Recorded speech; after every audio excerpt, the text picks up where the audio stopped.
shacab saaq wuxuu leeyahay gabadh baa waxay tiri oo iyaga u tagtay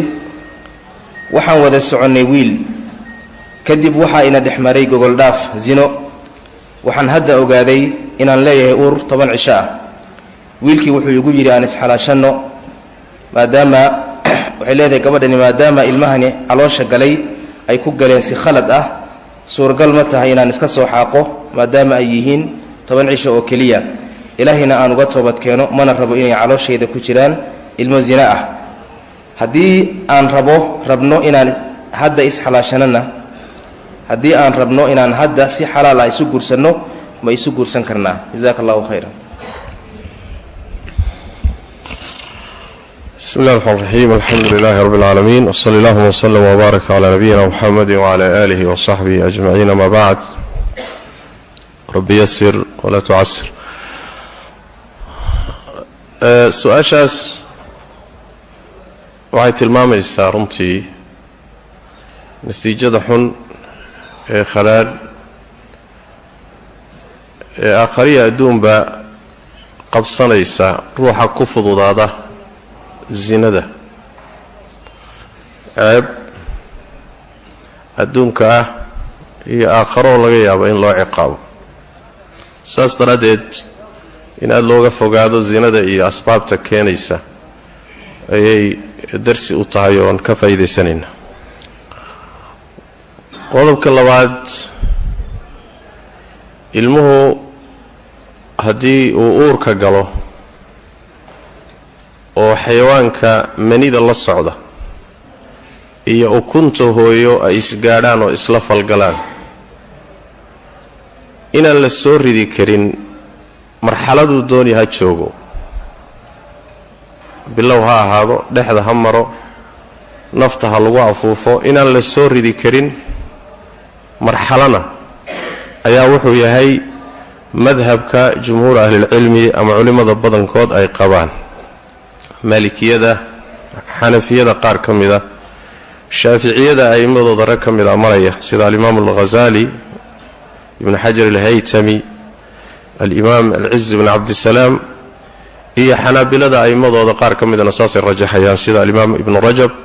ibnu ljawsi sheekh islaam ibnu taymiya waana madhabka ahlu daahirka ama daahiriyada bimacnaa xataa 40 beri inta ka horaysa 10 beri u horaysa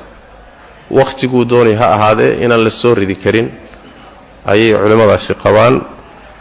waana sida saxda wey waxaa kaloo sidaa qaba hay-atu kibaar alculamaa المملكة العربية السعودية علماء السعودية وحنا أدلة لو دليشهدو انتان أركي إلفي عن حديثك في صحيح مسلم كياله النبي صلى الله عليه وسلم وحال ويديي عزلقه وإن بيهوبا انتينان قارن هو يدا من كذا إن حبينك ترنك الله صوصارو بنانك بيها لقود عديه taasaa nabiga la weydiiyey sal lay waslm isagoo ruuxu markaa ka cararaya inuu ilmuhu uur galo nebigu sal lay wasalam wuxuu yidhi dalika alwa'du alkhafi waa xabaal nololin qarsoon yacni waa ilmo la dilay si qarsoodi ah tiyoo yaro qarsoon waaye ayib haddii biyihii aan oon weli ukunta hooye la falgelin bannaanka in lagu daadiyo uu nabigu ku tilmaamay sallallahu alayhi wasallam inay tahay xabaal nololin qarsoon biyihii oo ukuntii la falgalay oo abuurkii bilowday soo rididiisa way ka sii xag jirtaa waxa ay markaa hore ismaba gaadhin waa biyo kaligood arintaasi marka waxay tilmaamaysaa aadamuhu midda kale dhaqaatiirtu waxay isbaatinayaan oo isla ogol yihiin kulanka biyaha iyo ukuntu hadiiba usbuuc ka soo wareego waa bilowday markaasba samaysankii waa bilowday laakiin waa qarsoonye saas daraaddeed sida raajixa xooga badan waxa weeyaan inaan la soo ridi karin ilmaha uurka ku jira marxalo maraaxisha ka mid ama bilow ha ahaado ama dhexda ama ay marxalo min maraaxil saasaa xoog badan taa waa taas saas daraaddeed ruuxa zinada ku dhacay sida gabadhaas oo kale oo ilmo uurkeedu u galay in haddana lagu daro in la dilo la soo rido waa dembi haddana dembi kale lagu saxayo waa saas daraaddeed arrintaasi ma bannaana kow su-aasha waxaa ka mid ah iyadoo uur leh oo ilmihii uurkeeda ku jiro ma la guurin karaa oo ninkii ma isguursan karaan oo sida Soomaalidu tidhaahdo ma la isku ceeb asturi karaa taana iyadana nikaaxaasi inuusan asaxaynin ilaa ay uurka zinada umusho waa madhabka Imaam Malik Thawri Ishaq ibn Rahawiya Abu Yusuf al-Imam al-Awza'i culimadaasi waxay qabaan haweenta uurka zinada leh ee xambaarsan ilaa ay umusho inaan la guurin karin laakiin ka zinaystay inaan loo guurin karin wala ku kale inaan loo guurin karin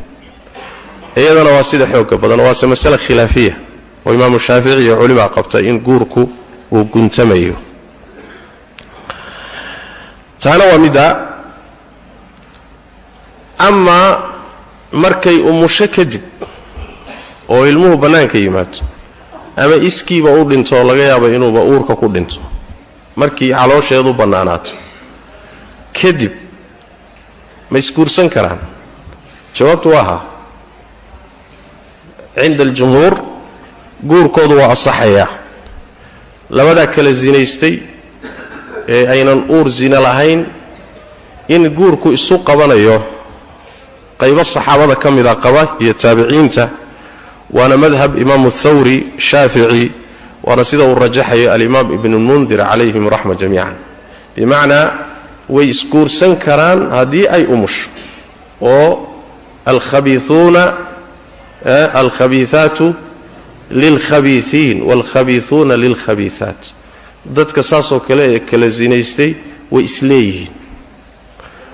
dadka aan zinaysanin ee tayyibin at-tayyibatu lit-tayyibin wa tayyibuna lit-tayyibat iyaguna waa isleeyihiin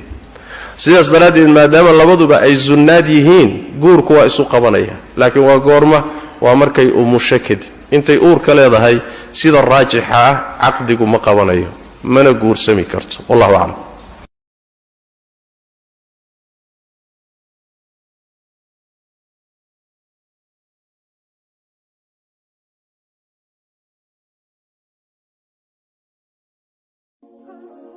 ma jeceshahay barashada quraanka kariimka iyo culumtiisa bishaaro bishaaro bishaaro haddii aad toogtid wadamada Yurub Australia Mareykanka iyo dhammaan daafaha caalamka waxay leedin ogeysiinayaan in quraankii uu kugu yimid gurigaaga ka faa'iideyso fursadan qaaliga ah